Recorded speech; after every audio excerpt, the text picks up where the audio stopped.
Welcome back to the SERMAPod. This is the podcast for the Sports and Entertainment Risk Management Alliance. I am the founder and CEO of SERMA, Rich Lenkov. I'm also the podcast host, and we are covering a topic that is growing in importance today as we see the rise in name, image, and likeness deals across the college sports spectrum. We've got a very special guest with us, Dr. James Borchers. He is president and CEO of the U.S. Council for Athletes' Health, the USCAH, which is an independent team of medical experts providing athlete health and safety consultation, education, and compliance. It works with 300 plus universities, 20 conferences, and numerous NGBs, high schools, and youth sports organizations. He is also, very notably, Chief Medical Officer for the Big Ten. Prior to that position, he worked for 18 years as team physician for Ohio State football and 7 years as head team physician for the entire athletic department. Prior to us beginning our podcast, we were talking about the dozens, literally, of prominent athletes he has treated over the years. Doctor, very privileged to have you on the SERMAPod. Thanks so much for having me, Rich. Looking forward to our conversation. You wrote a great article and you've spoken on this issue of how NIL is integrating with the care and treatment of college athletes. You described in your article NIL as, quote, the new patient waiting outside the sports medicine office door. What did you mean by that? Well, I think it's part of this new dynamic of introducing money into a situation where money wasn't really the primary factor before. And I think now athletes with name, image, and likeness, revenue sharing, the ability to make money in this whole new market in collegiate athletics and the movement between teams and transfer and all of these things that affect now this whole marketplace for where an athlete can go to not only participate, but where they can make money. And look, in the past, college sports were a way to prepare to get to a professional league, but that's where you made money. Now there's a market where you can make money. And so that introduces a variable that's very unique, and it introduces a whole number of situations that college athletics wasn't dealing with before. And that makes it very challenging because you've got the same infrastructure to what has always existed for college athletics, but you've introduced some variables that make it really unique. What are some of those variables? Well, I think the biggest one is you've now got athletes who are making money, who are making significant money, sometimes 7 figures. They have representatives now, they have agents. And so you've got a lot of opinions now in that space about what is quote unquote best for the athlete, and not necessarily best for the athlete from a health standpoint, but maybe what's best for the athlete from a financial standpoint. You've also got a situation now where, whether we like it or not, unless you're at a significant Power 5 institution as an athlete, there are now people telling you there's opportunities to move, to get to a better situation, to get yourself into not only a better situation from an athletic standpoint, but from a financial standpoint. So if you play football at a group of 5 school and you're an all-conference player, your representatives are clearly looking for where could you go in a Power 5 institution to make money now, make more money, to have a better situation for yourself. And we see this now with the transfer portal. And so these variables have created an environment that is very unique, and the ability to move freely, the ability to compensate, the ability to have that compensation tied to your performance, tied to your health, tied to your ability to, be able to perform for a new institution creates a number of variables that we didn't deal with before in college athletics. Doctor, a player named Felix Ojo has a $5.1 million revenue sharing deal, Texas Tech. That's just one example of some record-setting NIL deals. To your point, these are now business enterprises, right? These are actual, million-dollar businesses. And from your position as a team physician, you used to have to worry about getting players back on the field, mending them, making sure that they are, training and maintaining their health. Now they're motivated, understandably, by this whole other, series and segments of interest, which is just maintaining that contract they have signed, making sure they're on the field, making sure they're performing. So to your point, that introduces a whole other series of pressures on an athlete.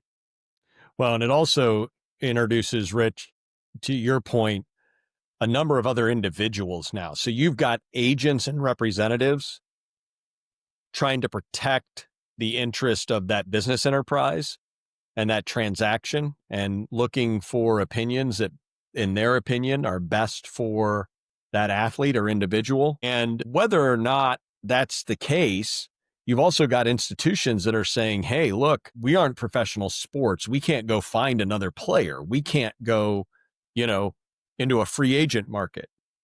And so it sets up a dynamic that is, I've been telling people college sports was a very relationship driven business for a long, long time. And now, whether we like it or not, there's a transactional component to this because of all these variables that have been introduced. And transactional components when it comes to healthcare, when it comes to injury assessment, risk assessment, return to play, can be really difficult because you don't know what the perspective is of the individual when you're having that conversation or what that transaction looks like. Is their perspective to protect themselves so that they can continue to earn in that environment? Is it to stay on the field, as you mentioned, so that they can continue to perform at a level that maybe allows them to move to a different opportunity that gives them more money? So there's all sorts of variables now that just didn't exist in college athletics even a short time ago. So, Doctor, are you seeing from a practical perspective when you're treating these player athletes, are you seeing literally more people you have to answer to? Whereas in the past, perhaps you dealt with, a linebacker and his parents or maybe his coaches, his position coach, are literally agents and managers and NIL cooperative employees in the room, either literally or figuratively, as you're making those health decisions for the player?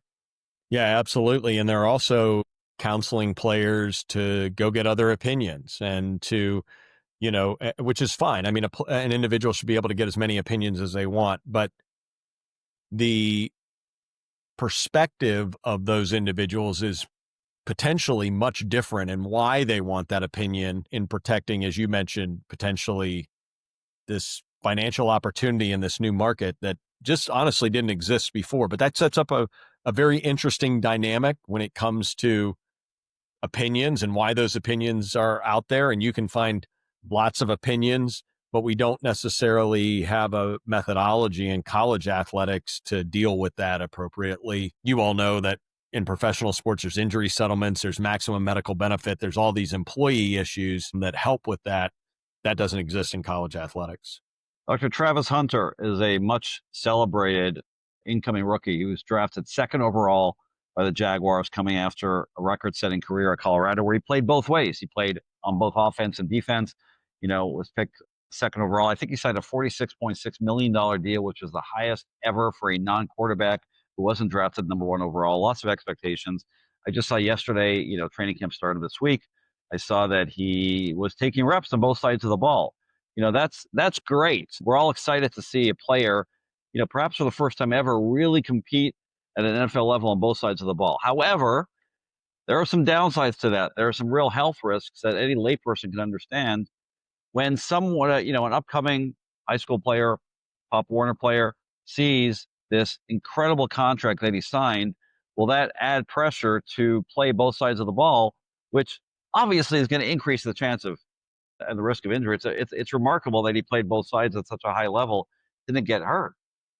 Yeah, it's very unique. As you mentioned, exposure leads to risk. So the more plays you play, he played over 100 plays in some games for Colorado, and that number of exposures, and you can factor in all the things, can lead to injury or health risk. But I think you're also going to see, certainly in college athletics, are players going to be willing to do that in the future? Are they going to be willing to, take that risk?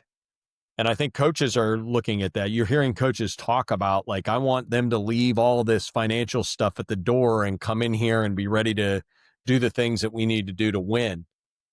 And that makes sense from a coaching standpoint. But I think there is a reality of, can you really leave all that at the door? Those people are still there. Those influences, those transactions, the things that are going on are still there. And it's going to take special individuals and really, some challenging conversations, I'm sure, to make that happen. Doctor, you've also discussed, in your article really does a good job explaining the relationship between student athletes, NIL deals, and medical providers, because a lot of athletes are pursuing deals with medical providers. Talk to us about what some of the concerns you have there, particularly as it relates to potential conflicts of interest between the providers and the athletes, and their Yeah. duty of care, of course. Yeah. I think, one thing that people need to understand is that in collegiate athletics, team physicians have the final say on return to play. I mean, on really clearing athletes and getting them back to, to play. And that's been adjudicated in the courts. But you've now got athletes that are coming with their own medical perspectives, whether that's an NIL deal or, a relationship. And now those clinicians are having, you know, input into what they think is best for the athlete. And that can be in conflict with what team physicians believe and what, what their, recommendations are. And it can work in both ways. And I think that can set up some challenging dynamics, and especially if there's a financial relationship between a medical professional and an athlete and they're participating with that athlete. What's the overall objective of that relationship? What's the overall objective of that transaction, right? And I think that has been another issue that many are starting to recognize, boy, these are not necessarily the types of decisions that were made in the past when you talk about how athletes were making decisions about their health. Colleges made or develop protocols on that? Because again, it's all developing, but what happens if a student athlete who has an NIL deal with a medical provider comes to their coach, comes to their trainer or their orthopedic surgeon or their team doctor and says, I have an injury, I want to treat with, my NIL deal. Is this a policy, for example, that the Big Ten has, or is it by the individual school, or what's going on there? Yeah, it's by the individual institution, and that's exactly what's happening. They're putting those policies in place to say, look, we can't stop you from making that decision, but once you step outside of our care team or our care platform, you now own all of that. And you'll come back to us when you feel like you're ready, but then we're going to have to make an assessment on whether or not you are ready to go back to play. And so making determinations and policies on how athletes receive care, how they get second opinions, how they go about doing that. If, as you just described, if they want to receive care or work with people that are outside of the institution's healthcare team, those are all things that are being put in place by institutions. I mean, that presents fairly obvious ethical dilemmas and also liability concerns, right? I mean, the player is under the care of the university, playing for a university, yet they might be seeking medical care from, some outside provider. University has not vetted. You have no idea, the quality of the care. Again, that presents ethical and liability issues, right? There's no question about it. And imagine this scenario where maybe an athlete has gone and had surgery with an outside provider, but then they're trying to return and, get their follow-up care with the institution, but there's complications or there is bad outcomes. And who's responsible for that, right? I mean, so there are some real challenges with some of this, and working through it is going to be, look, there's a lot that has been written now about liability and the risk from healthcare and sports performance and collegiate athletics. And that is going to be an area I think that we need to watch really closely moving forward, because I think there's going to be, a lot of challenges for institutions, as you just mentioned, in how athletes then continue to go about getting their healthcare and how they go about recovering from injury and illness and how they think about going back to play. Doctor, your article also discusses some of the mental health challenges, which, we're all more cognizant of than ever when it comes to the amounts of pressure on these young people to perform. Talk about the amount of pressure that one can have, and also the dual sort of conflict between being a healthcare recipient and also responsible for this enterprise that we've discussed, and providing content and being, in essence, the CEO and chief provider for this whole network of that you've created as an athlete.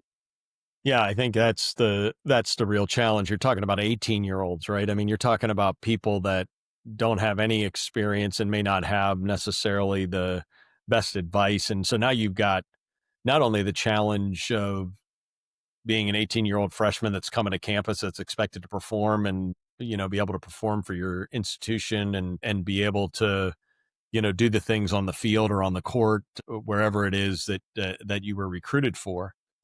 But now you're a financial institution as well, as you mentioned, and your, expectations to be able to maintain that level and be able to produce from a financial standpoint, there's a significant amount of pressure, and the ability to handle that pressure, the ability to handle the stress, the ability to handle the criticism that comes with that. That's a real challenge for, you can imagine any individual, but imagine 18-year-olds who are walking in and never having experienced that before. It was a challenge without the financial issues that we're now faced with. And now, as you mentioned, this person is a financial, institution. They are potentially, you know, providing numbers of individuals with, income and, financial resources. And that's a huge challenge for these young people, and not necessarily having the resources or the infrastructure to be able to navigate it. Doctor, we have a lot of people involved in these issues at university level and other institutions, other organizations listening and watching.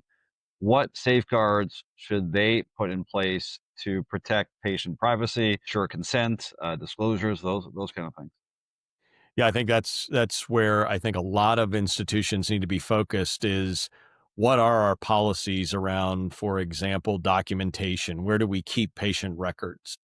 How are we documenting our discussions with athletes? What does true informed consent look like in shared decision making? Are we really getting athletes to consent appropriately to what's going to happen? Do they fully understand? Have we laid out exactly what the processes are, and allowed them to become an active participant in their care? Because ultimately they have to make a decision. And look, it's something that is a little different than how college athletics has functioned in the past, but it's a place we have to go, or there's going to be continued risk and liability in this space of athletes saying they didn't understand, they didn't know what was available to them, they didn't understand what decisions they could make, and they didn't understand the ramifications of making those decisions. And so we're going to have to be, you know, really considering the healthcare administration part of this. There's providing healthcare, and then there's the infrastructure around healthcare. College athletics, I think there's a lot of people that are great at providing healthcare. But now, because of the transactional nature of what's happening in college athletics, providing the administrative structure to healthcare is going to become critical to make certain that all of the risks that you've talked about, the liability and unintended liability, is managed appropriately.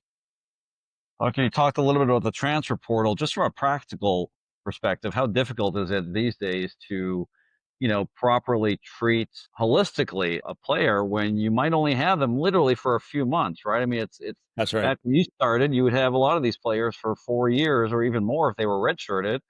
Now you might have the benefit of just a few months with a player. Of course, you could get their medical history, but that's different from, establishing a relationship with these athletes over the course of time. There's no question about it. You're bringing up a huge issue, and who owns those problems? Where does the ownership go to? So as you mentioned, somebody's at your institution for 4 months and then they decide to transfer. You've treated them or begun treatment for certain issues, and then that transfer of care happens. But who owns that problem? Who owns that care?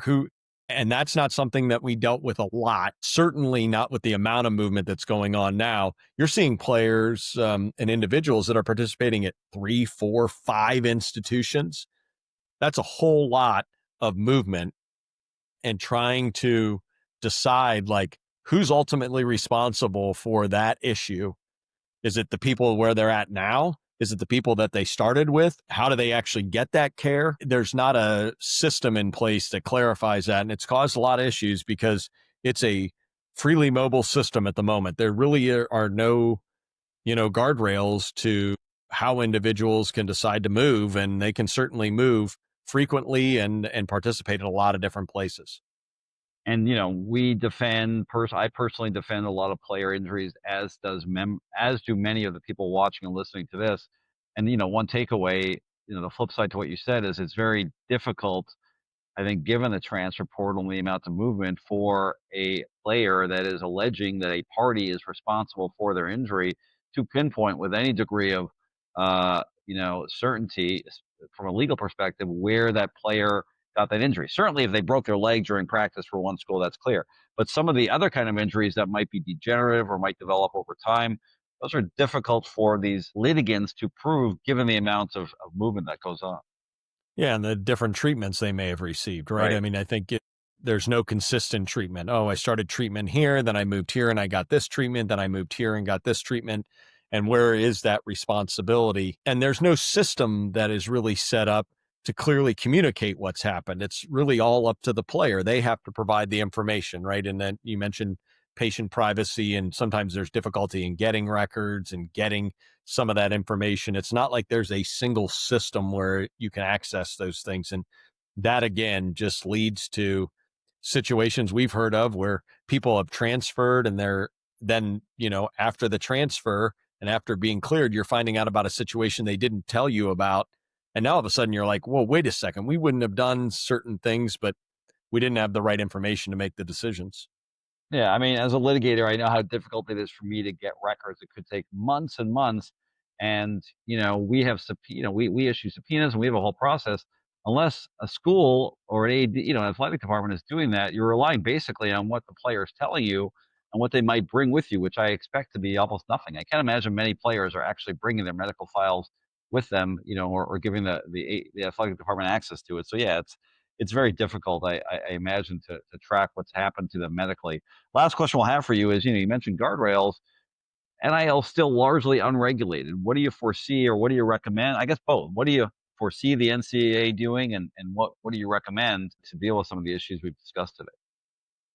Well, I think, as you mentioned, in its infancy here, I see the College Sports Commission probably playing a large role in continuing to set boundaries around NIL and what a reasonable NIL deal looks like. I'm not certainly involved a ton in that, but you can certainly see where the ability to try to regulate what that looks like is something that the College Sports Commission looks at. But I think just as important, I think there's going to need to continue to be consensus that builds in a consistent and aligned manner for these different conferences that are competing at this same level, right? I mean, it's difficult to see a set of rules in one space that is interpreted differently in another conference, and then people moving within those conferences. So I think there's going to continue to need to be some work in consistency and in how this all operates. But the one thing that's for certain is that college sports is still popular. People still want to see it. They still want people to play. It's all over the networks. It's all over, streaming. It's everywhere. It's part of the college fabric. And so it's going to be incumbent upon leaders to really figure out how this system looks going forward, not only to continue to provide the great experiences in college athletics, but to make certain that athletes are doing it in a way that still protects their health and safety, because ultimately that's what they want. They do not want to be broken when they finish these experiences. The U.S. Council for Athletes Health, the USCAH. More information can be found at uscah.com. Dr. James Borchers, thank you so much for coming on the podcast and teaching us a little bit about this very interesting and emerging topic. Please come back and continue to update us. Love being here, and anytime, happy to join you.